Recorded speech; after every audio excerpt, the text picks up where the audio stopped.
Kita lahir ya, kita dilahirkan oleh orang tua kita, lalu menjadi bayi yang lucu, imut gitu ya. Kemudian kita lalu belajar berjalan gitu ya, bicara, terus semakin besar, lalu kita bersekolah. Lulus sekolah kita bekerja. Terus udah kumpul ya, udah banyak uang, terus mikir, oke, selanjutnya adalah menikah. Ya saya kebanyakan gitu, tujuannya kemudian menikah. Kenapa menikah? Karena saya mau punya anak. Oke. Jadi dari menikah terus kemudian punya anak. Lalu abis punya anak, besarin anak, lalu nikahin anak. Terus selanjutnya adalah punya cucu. Ya, punya cucu, terus ngerawatin cucu, dan seterusnya. Kalau bisa santai-santai, pensiun santai-santai, menikmati hidup, lalu brek gitu ya, pindah tempat tinggal ke yang ukurannya 1x2. Nah, seringkali saya bertanya, sesungguhnya benar apakah hidup kita cuma segitu aja? Tapi ini kondisi yang sesungguhnya terjadi.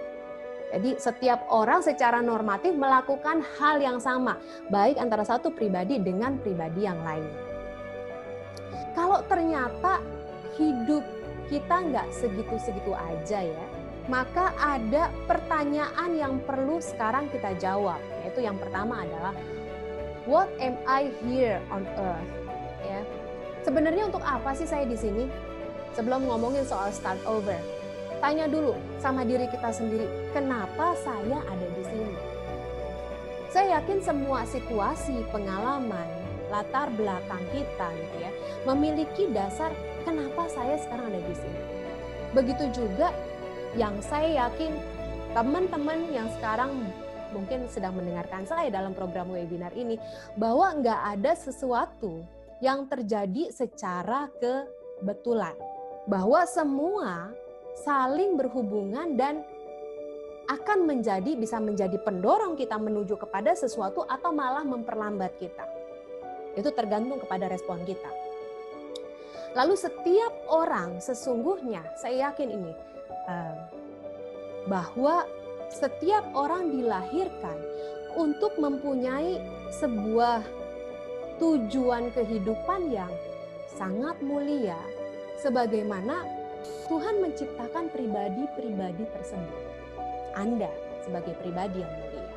Namun dengan segala kesibukan, kemudian ambisi kita, keakuan kita, ketakutan kita terhadap situasi yang kita hadapi saat ini, kekhawatiran kita, lalu pelan-pelan ya, kemudian lama-lama terpendam.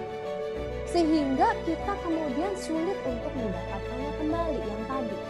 Tujuan kehidupan yang mulia yang sudah diberikan dengan segala macam masalah, tantangan yang tadi saya sudah sebutkan tadi. Yang kemudian apabila dunia kita semakin disibukkan dengan sosial juga, dengan media, dengan hiburan, maka makin terpendam gitu. Yang tadi, tujuan kehidupan kita tadi. Sekarang pertanyaannya adalah yang tadi, ya. Untuk apa sih saya ada di sini? Saya yakin setiap orang punya tujuan mulia. Cuma yang tadi, dengan segala kesibukan akhirnya terpendam. Terus lupa, kemudian berjalan dengan kehidupan yang normatif.